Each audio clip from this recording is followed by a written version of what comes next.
Today I'm going to be looking into something that's going to be on everybody's mind when they're looking to purchase a camper van or motorhome, and that is how much profit do the dealerships have in each van. Now with this information you can save yourself hundreds or thousands of pounds, plus along the way I'm actually going to be teaching you how to negotiate like a pro. Let's go.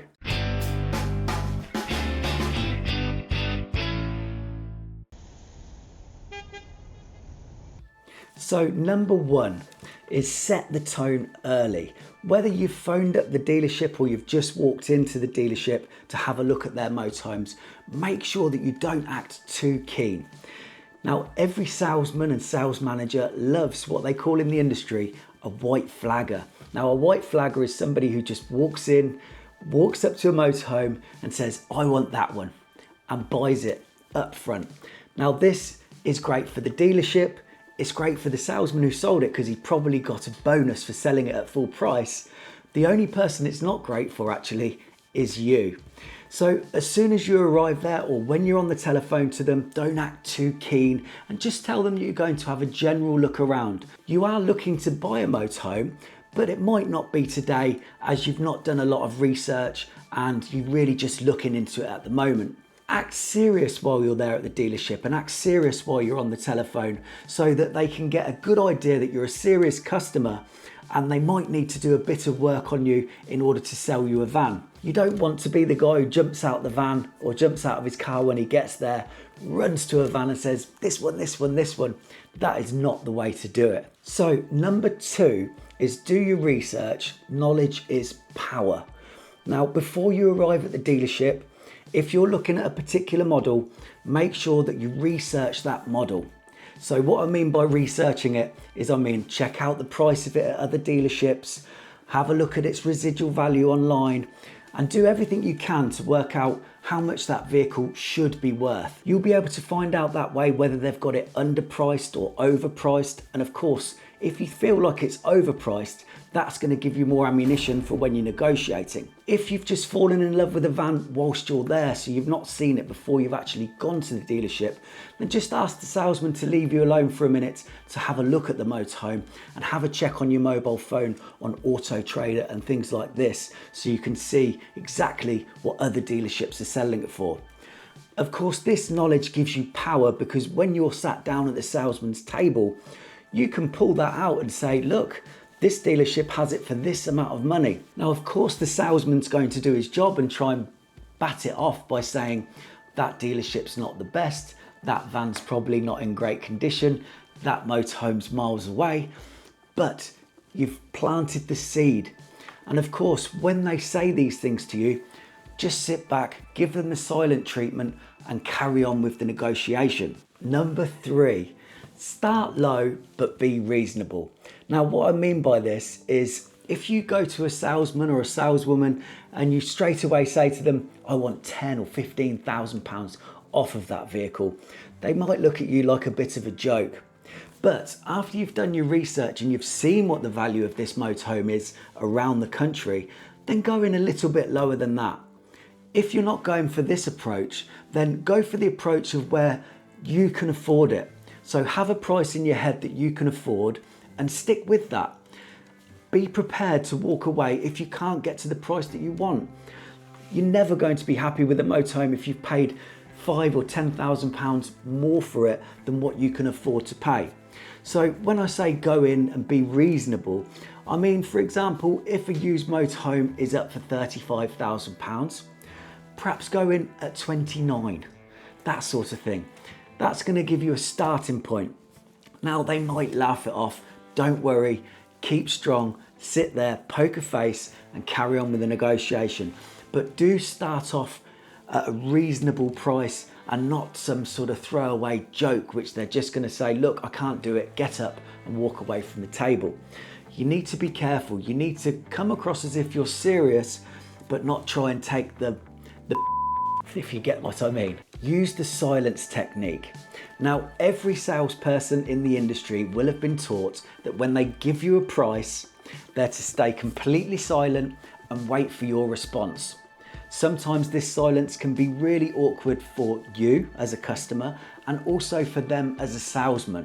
And what it does is it puts pressure onto you to giving him an answer immediately. Don't do this. Think about your answer, sit there in the silence, take it all on board, swallow the awkwardness, and then respond with an educated price that you're happy with, that you're really happy with to go ahead with the motorhome. So say, no, I can't do that. However, if it was X amount, I will buy the motorhome today. And then your turn to be the silencer, completely silent, look at him, listen to what he has to say. Normally it's going to be why he can't do it, what he can do, what he can't do. But if he doesn't give you the response that you want, then you need to respond with, well, is there a manager that I can talk to about getting this price? Again, silence, all the pressure's on him, and off he trots to the manager to try and get you a lower price. Ask for extras. Now, what I mean by this is if the dealership has gotten to as low as they can go, but you're still not happy with the price, then think back to what the motorhome has got on it and what it hasn't gotten on it. So for example, if you would like an awning and it doesn't have one, then perhaps you could say, well, if you do it at the price that you've mentioned there and you can add the awning, then I will buy it. Again, this is putting the pressure back onto them. And sometimes with these extras, it might be marked up as a recommended retail price of, let's say, £1,000, but that includes the labour and things like this. Now that dealership will be buying the awning for a lot less than £1,000, and potentially they can add the awning to the motorhome when they're doing the servicing and things like that with a pre-preparation before you collect it. So it's not going to cost them as much as £1,000 to fit it for you, but it's still going to save you £1,000 in the future if you're going to buy it anyway. So that's another bit of ammunition that you can have in your pocket, is ask for extras if they can't come to the cash deal that you're happy with. Number 6, be ready to walk away from the deal. Now what I mean by this is if they can't get to the price that you want, then be prepared to walk out of the dealership and go and find a motorhome elsewhere. A lot of people get caught up in the situation where they're excited and they think, do you know what, I'll just buy it because it's here. Don't do that unless you're completely and madly in love with the motorhome and you don't think you can get the same model in the same condition somewhere else cheaper. Make the salesperson aware that you can walk away at any point. Tell them, I will buy the vehicle today, I will put a deposit on the vehicle today. However, if you can't get to the figure that I want, then I will and am prepared to walk away from this deal. Sometimes even when you get to the end of the negotiation and you say, that's enough now, I can't do it, can't get to the money that we want, it's not going to work, I'm going to have to leave. They might even stop you. They might even say, look, wait there a second, I'm going to go and speak to the manager again and see what we can do. They might not get down to the price that you want, but they might go down a little bit more. So always be prepared to walk away from the deal if it's not going the way you planned. Number 7, financing and reading the small print. So if you're purchasing the motorhome through finance, so basically the motorhome dealership that you're buying the motorhome from is using an external finance company to sell you finance for the motorhome. Now, by law now, the motorhome dealership needs to tell you or show you how much commission they're earning from selling the finance for the company. And you can ask for that information. So let's say you've financed £70,000 on a motorhome, your finance commission or their finance commission might be around £1,000. So if you ask for that information, they show it to you, you can always say, well, can you reduce the price of the vehicle by this amount? Because you're getting this money from the finance company, which is basically for free, because if I was buying it cash, you wouldn't be getting this money at all. So that's another thing to look at when you're financing a motorhome, is that you want to see that finance commission, and they have to show it to you by law if you ask. So it's well worth having a look at, and again, it can save you thousands of pounds. Number 8, part exchanging your motorhome or car. Now, a lot of people already have a camper or a motorhome or a car that they would like to part exchange with their new motorhome or campervan. Now, this is great because it's very easy and it's a nice easy swap, isn't it? But do think about it. If you sell your car or your motorhome privately, you're going to get a lot more money than the dealership will give you if you part exchange it. And the reason being is because when they buy your part exchange, they're only going to give you the trade value of the vehicle. Now, the trade value is basically a figure in the trade that people are buying the vehicles for, and of course they need to make a profit on that when they sell it. So they're never going to give you the price of the vehicle that it's actually worth, because of course they need to sell it and make a profit. So a lot of people like to sell their vehicles privately to get more money. Now, of course, it does take a lot more time because often you get tyre kickers, and a lot of people just don't want people around their house looking at the motorhome and so on and so forth. But you do need to think about whether you want to sell your part exchange privately or whether you want to sell it as part of a part exchange with the motorhome you're looking at. This could save you thousands of pounds. Plus, when you're part exchanging your motorhome for a new motorhome, it's very difficult to negotiate the price because it's very difficult for you to know exactly what the real trade value of your motorhome is. So I would recommend selling it privately to get more money. It's just whether that you have got enough time or patience to do that. All right, so you've stuck with me. Now I'm going to tell you about the truth about how much profit dealerships make on motorhomes.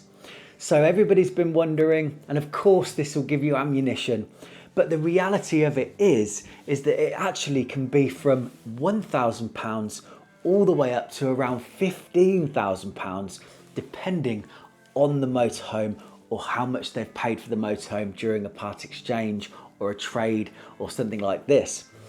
I can tell you that normally a new motorhome will be around £10,000 and a used motorhome will be around the same sort of figure. However, they do have oddballs in these situations where they've paid more than they would like to for a part exchange. So they've basically paid over the trade value of the vehicle so they can give the person a discount of the new vehicle that they're buying. But what you need to remember, and this is a big but, is that the motorhome dealerships are a business. They need to make money to survive. They've got a service area, they've got mechanics, technicians, they've got a big showroom with lots of staff, and of course they need to put food on everybody's table who works within that business. If they weren't making any profit, then it wouldn't be a good business, and it probably wouldn't be there for you to have a look at all these beautiful motorhomes. So it's a big secret as to how much they earn, but it's a big job looking after you guys, looking after all the motorhomes, all the warranties, and of course paying the bills. So please don't take this on board thinking I can get this amount off my motorhome, because it's not going to happen. However, at least you've got a bit of an insight into what sort of profits they have in these motorhomes. If you've got a discount on your motorhome, then let me know in the comments below how much you've gotten, because then other people can see what sort of discounts are being thrown around.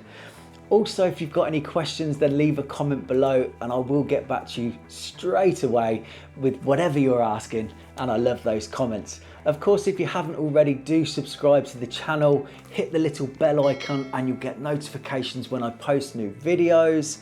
And if you're interested in any of my services where I can find you a motorhome, get you a deal on a motorhome, or if you'd like to have a look at the One Motorhome guide, then have a look in the description and you can see how you can contact me in regards to that. Thank you for watching, guys. This is obviously the One Motorhome channel, and I'll see you soon. Loads of exciting stuff coming, by the way. I'm in Germany looking at all these cool factories, so stick around for that. Take care, guys. Bye-bye.